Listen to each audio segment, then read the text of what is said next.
Should you invest in real estate now? If you turn on the news, besides the pandemic, everyone is talking about the housing bubble. Experts are warning that the housing market will crash in 2021. And as a piece of an evidence, they bring the example of the 2008 crash that 2020 is following the exact same patterns, so the housing market should crash again next year. And this is pretty interesting because if we are in a bubble that will burst next year, it will present a golden opportunity for a lot of people to jump in and make a fortune, because a housing bubble means that houses will be sold at a fraction of their real price once the bubble bursts. Imagine a $200,000 home that you wanted to buy is suddenly on sale for $70,000 or $80,000, and interest rates are so low that you can get it immediately if you can make the down payment. Doesn't that sound like a golden opportunity?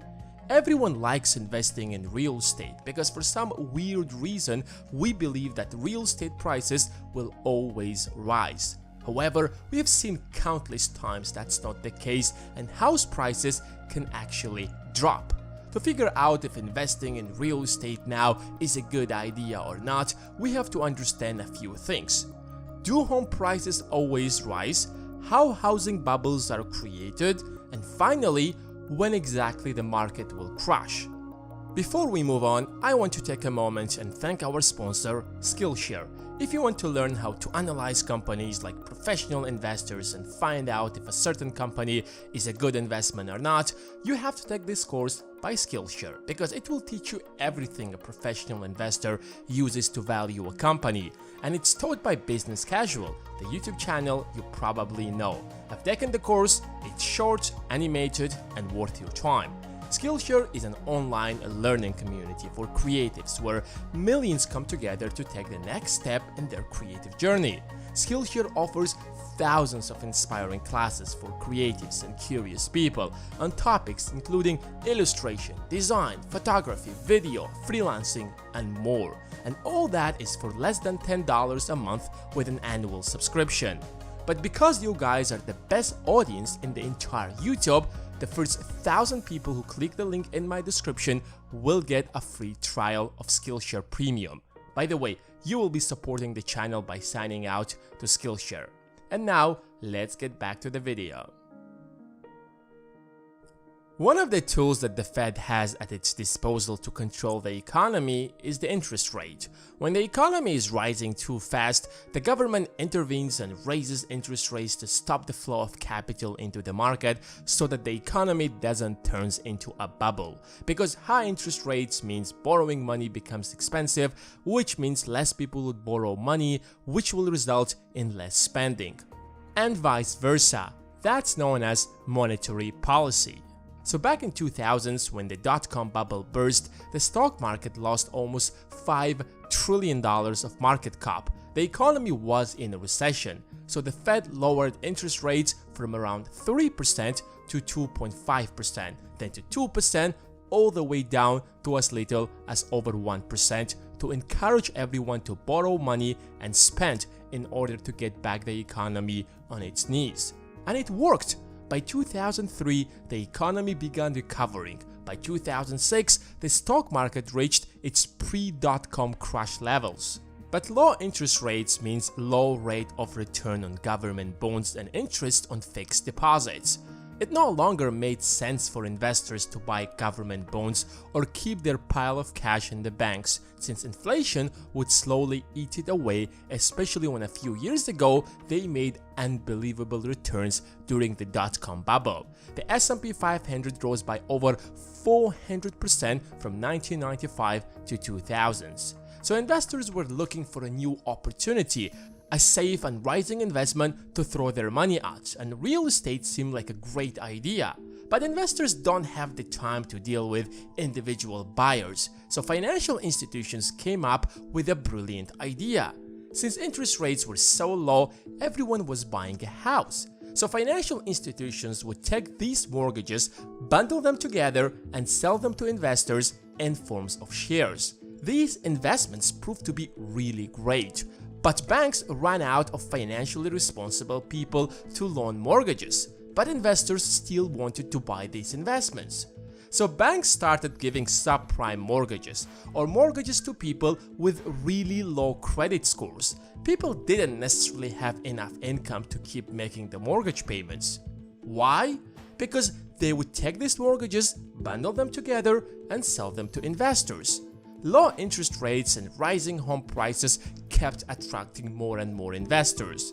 The reason why these investments appeared so seductive is because the investors argued that even if they would default on their loan, it's not a big deal. The bank can take back the house and sell it, and since home prices were rising, they would still make a profit.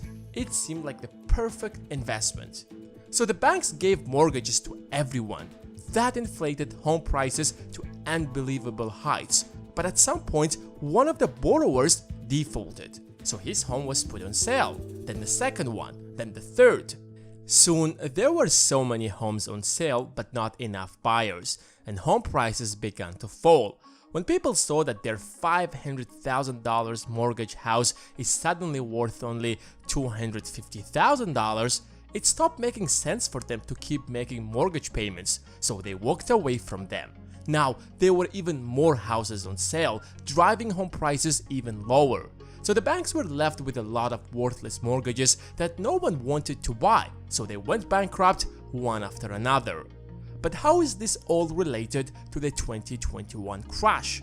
Well, the government intervened and saved the big banks in return that they would tighten their regulations and won't randomly give mortgages unless they have high enough credit scores and are able to make the monthly payments. For some time, they did. If in 2010 you would try to get a mortgage, the banks would require you endless numbers of documents to prove that you are financially responsible and you have a stable job that will allow you to make mortgage payments on time. So home prices returned back to their pre-crisis levels by 2012.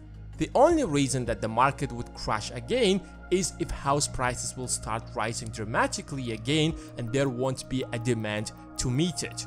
In the last 8 years, home prices did actually rise, but mortgages were no longer given to irresponsible borrowers. In fact, in 2016, the Fed stepped in and raised interest rates from 0.25% to 0.5% so that it won't turn into a bubble. By 2019, interest rates were at 2.5%. Borrowing money became expensive, although the number of mortgages dropped to a certain extent, but the demand was still there, so prices kept rising. When the pandemic stopped the economy, it was clear that the housing market is going to crash because overnight millions of people lost their jobs, which means they won't be able to continue making their mortgage payments, and default on their mortgages, which means suddenly there are going to be too many houses in the market as it was back in 2008. So home prices will start falling, which means the housing market will crash. But what we didn't take into account is that the Fed just recently went through a housing crash, so it knew how to stop it. First of all, the government distributed stimulus checks to help everyone to pay the bills. The government granted financial aid to businesses who retained their employees so most people could keep paying the bills, including their mortgage. And to seal the case, the government introduced a forbearance plan, which means basically you can put your mortgage payments on hold until 2021. And that means that no one is going to default on their loan this year. And by next year, a vaccine is hopefully will be available and everyone will get back to work and keep making their monthly mortgage payments. But why in the middle of a pandemic, home prices are still rising? Remember in the beginning of the video we talked about how the Fed lowers interest rates during recessions to help stimulate growth? Well, that's exactly what they did. The Fed lowered interest rates to 0.25%, which made borrowing money more affordable, so the demand for homes rose while the supply didn't. Is the market overvalued? Probably, but it's definitely not a bubble. Once the 2020 roller coaster will end and life will get back to normal, home prices may depreciate to what they really are worth, but that might not happen next year. Of course, if you check individual cities like San Francisco, New York City or LA, home prices might be slightly more overvalued, but that's pretty much about it. So, Is it a good idea to invest in real estate now? Probably no, since the market is slightly overvalued and a correction might happen next year. On the other hand, timing the market isn't a great idea either, especially the housing market, since home prices do not jump up and down like stocks, so you might end up waiting a few more years.